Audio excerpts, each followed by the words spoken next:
Oba! Texto do Estação Verão sobre Ucrânia. Isso costuma ser bom, hein? Vamos ver esse texto aqui. Vou narrar o caso do separatismo em Donbás, sugerido e escrito pelo Estação Verão e revisado por Baby Yoda. Quais os dois argumentos que supostamente justificariam a invasão da Ucrânia pela Rússia em 2022? Será que fazem sentido? Esse é o Visão Libertária, sua fonte de informações descentralizadas e distribuídas. Um dos principais eixos da propaganda russa é argumentar que os ucranianos do leste queriam se separar e a autodeterminação dos povos permitiria a secessão e, assim, a Rússia invadiu apenas para ajudá-los. No entanto, isso é falso por alguns motivos. Primeiro, a Rússia fez sua ofensiva por toda a Ucrânia em 24 de fevereiro de 2022, não apenas nas supostas regiões separatistas. Ela tentou tomar Kiev, Kharkiv, Kherson e até Odessa. Não conseguiu. Toda a intensa batalha pelo aeroporto de Hostomel, em Kiev, foi um exemplo disso. Apenas 3 dias após a invasão, a mídia estatal russa publicou um editorial celebrando o retorno do território ucraniano ao mundo russo. E, para complementar, transmitiu na TV mapas que mostravam a Ucrânia já como parte da Rússia, inclusive a Transnistria. Se Putin queria libertar o Donbás, por que não focou seus esforços apenas naquela região? Talvez até teria conseguido. Porém, sabemos que isso é falso. O que o Putin queria era conquistar toda a Ucrânia.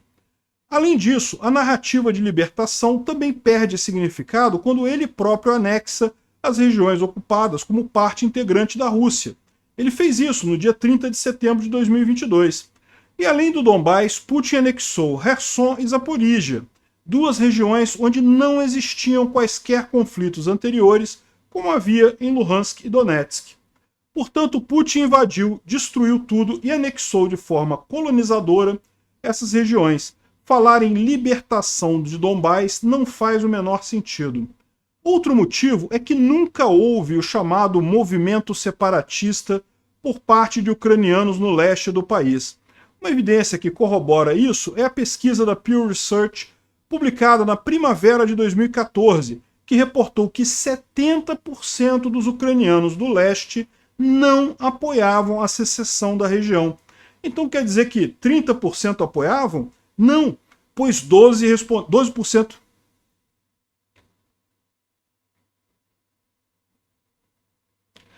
Não, pois 12% responderam que não sabiam e somente 18% ainda queriam.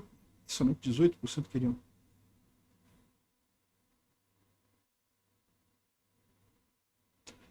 Não, pois 12% responderam que não sabiam e somente 18% queriam a independência de fato. E, dentre esses falantes.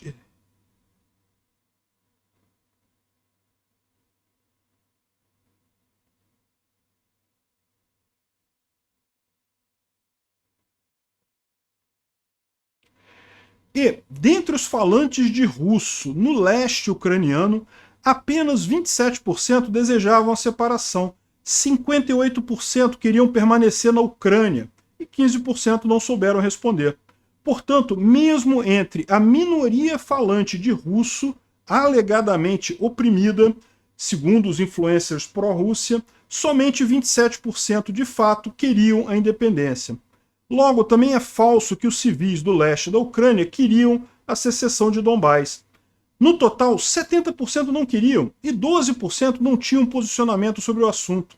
E agora, todos eles vivem sob o domínio russo. Que justificativa é essa de invasão em que só 18% da população impõe sua vontade sobre os 82% restantes?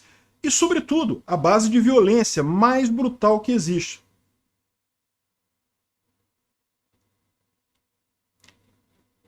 E, sobretudo, a base da violência mais brutal que existe. A pesquisa citada deixa o referendo realizado pelos russos no verão de 2014 ainda mais absurdo. Segundo tal referendo, 89% dos cidadãos ucranianos do leste optaram pela independência. Isso é, em poucos meses, os 18% de separatistas da região teriam se transformado em 89%?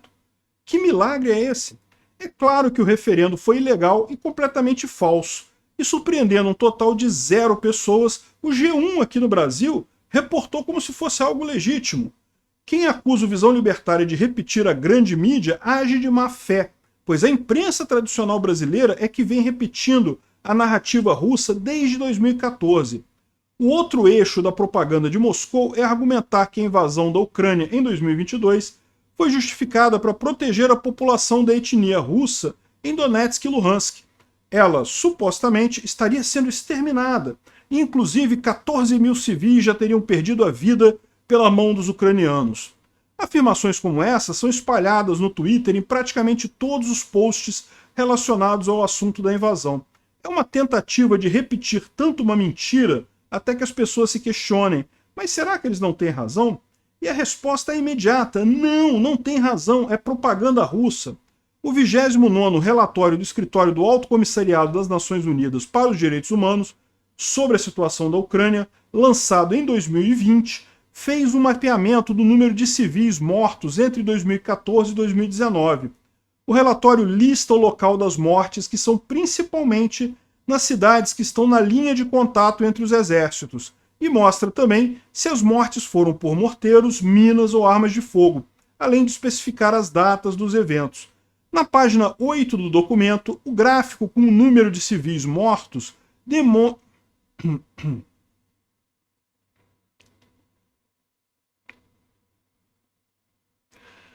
Na página 8 do documento, o gráfico com o número de civis mortos desmonta a narrativa russa de que essa seria a justificativa para a invasão da Ucrânia.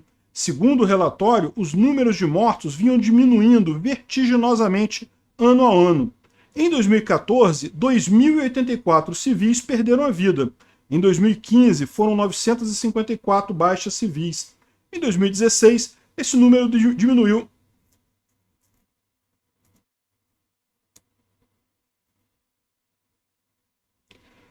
Em 2016, esse número diminuiu para 112 mortos, mantendo-se estável em 117 mortes em 2017. Já em 2018 foram 55 baixas apenas, e em 2019 foram reportadas apenas 27 mortes. Ainda, segundo o site statista.com, em 2020 só 26 civis foram mortos, em 2021 25 indivíduos.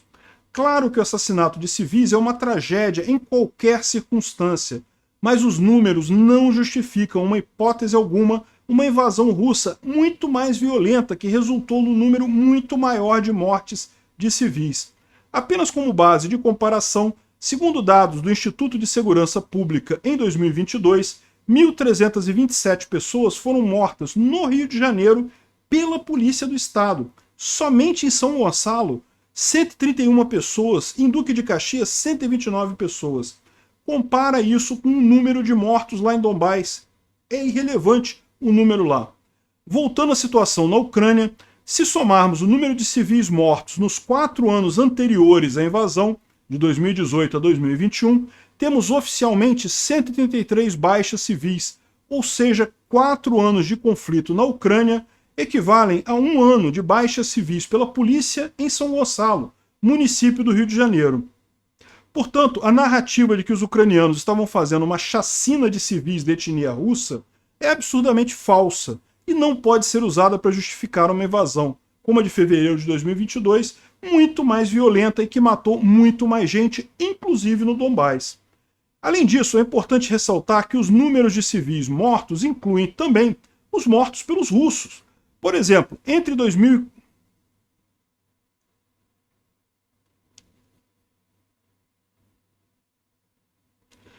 Por exemplo, dentre os 2.084 mortos de 2014, foram incluídas as 298 vítimas do voo Malaysia Airlines MH17, que foi abatido em julho daquele ano pelo agente russo do FSB Igor Girkin, também conhecido como Igor Strelkov. E uma diferença fundamental entre os ucranianos e russos é que a vontade ucraniana de que...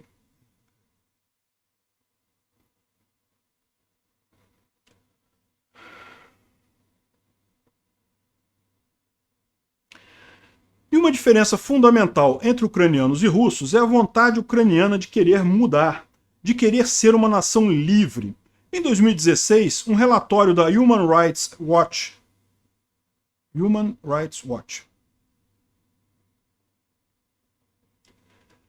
Em 2016, um relatório da Human Rights Watch criticou ambos os lados do conflito por detenções arbitrárias e maltrato de pessoas suspeitas de trabalhar para o outro lado. 4 anos depois, em 2020, foi publicada uma atualização do documento, e nele foi relatada que o Serviço de Segurança da Ucrânia liberou seus detidos irregulares até o final de 2016, e o Ministério Público Militar ucraniano abriu uma investigação sobre os supostos abusos relatados, embora o inquérito tenha feito pouco progresso até a data do relatório. Por outro lado, a imagem do lado russo era muito diferente. Ainda de acordo com a Human Rights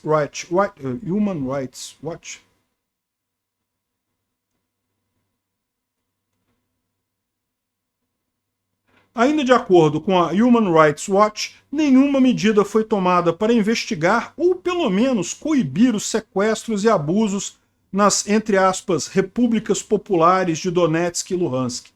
Do lado separatista, não havia casos isolados que precisavam ser remediados e ter seus responsáveis punidos. O que havia eram abusos sistemáticos, com detenções arbitrárias, torturas, presos sem comunicação com o mundo externo, além de confissões forçadas e julgamentos sigilosos. Além disso, os russos sequestravam e espancavam jornalistas de forma sistemática. Os estrangeiros ainda possuíam uma maior chance de saírem vivos do que os nativos ucranianos. Uma reportagem investigativa.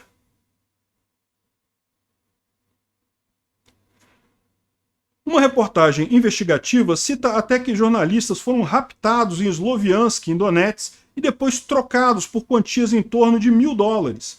Se os soldados russos saqueiam panelas e micro-ondas.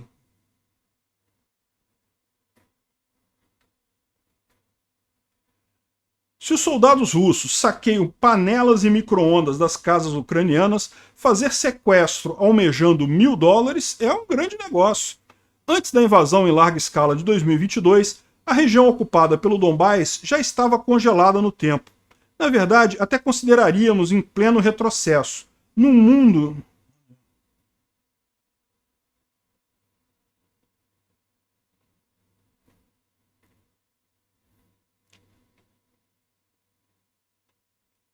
num modo... pode passar, problema não.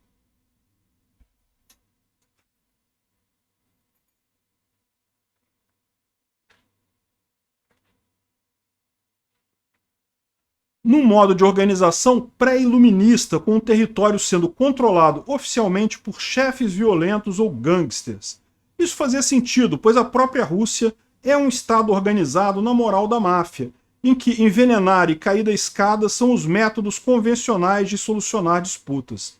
Donetsk, especificamente, se tornou uma terra arruinada, um produto da subcultura da violência mafiosa com um nacionalismo russo totalitário.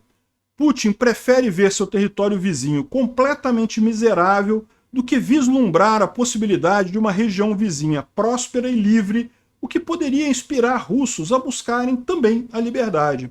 Quando os propagandistas russos dizem que a guerra é existencial para a Rússia, o que eles querem dizer é que ela é existencial para o Putin. O autocrata precisa de terras arruinadas em seu entorno por 2 motivos. O primeiro é evitar que a população russa seja seduzida pelo ideal da liberdade. O segundo é alimentar pela TV estatal o ressentimento nas pessoas, almejando que elas desprezem o conforto material da Europa. Isso sob a alegação de que a Europa só possui aquilo porque de alguma forma oprime os russos. Assim, Putin, para se manter no poder, precisa controlar completamente não apenas a liberdade da população, mas também toda a sua capacidade imaginativa. Jamais haverá uma massa crítica capaz de demandar mudança de regime quando no seu entorno só há miséria e estados mafiosos. E foi um pouco mais longe, onde há confronto... E um pouco mais longe, onde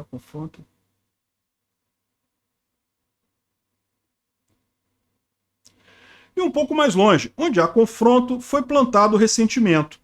Os russos que viajam pela Europa são justamente os filhos da elite, a quem tudo é permitido e que jamais agiriam contra seus privilégios. Quanto ao restante do povo, sem capacidade imaginativa, não há capacidade de ação, não há dinâmica e tudo fica estático. Assim, Putin se perpetua no poder como um verdadeiro czar. Talvez seja a ironia do destino que o símbolo do exército russo mais famoso dessa guerra seja o Z, de zumbis. E quando Putin fala, eles morrem, mas nós vamos para o céu, no contexto de uma guerra nuclear, ele está promovendo o culto à morte. Sua TV estatal pede diariamente pelo extermínio dos ucranianos e sugere a aniquilação de Londres, Paris, Kiev, Berlim. Recentemente, um especialista sugeriu jogar uma bomba atômica no Parque Yellowstone dos Estados Unidos, porque seria o modo mais eficiente de matar o maior número de americanos. O ressentimento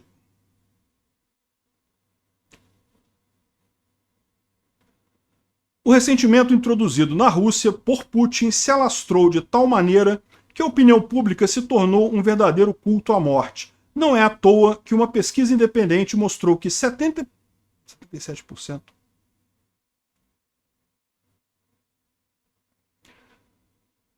Não é à toa que uma pesquisa independente mostrou que 77% dos russos apoiam a invasão da Ucrânia.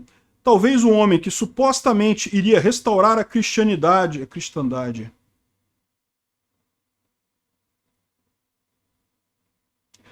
Talvez o homem que supostamente iria restaurar a cristandade da Europa seja, na verdade, o maior nihilista desse século. No fundo, Putin é apenas um covarde, pois Kirillov, o personagem nihilista de Dostoiévski do livro Os Demônios,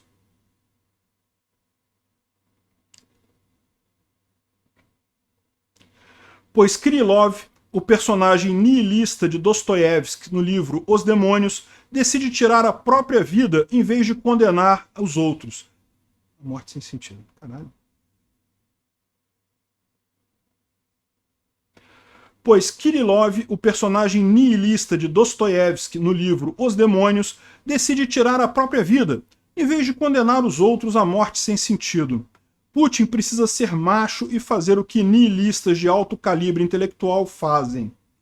Obrigado por sua audiência. Esse artigo foi sugerido e escrito por Estação Verão, revisado por Baby Yoda e narrado por mim, Peter Turguniev. Se você gostou desse vídeo, clique no ícone de curtir abaixo e compartilhe o vídeo em sua rede social. Se você deseja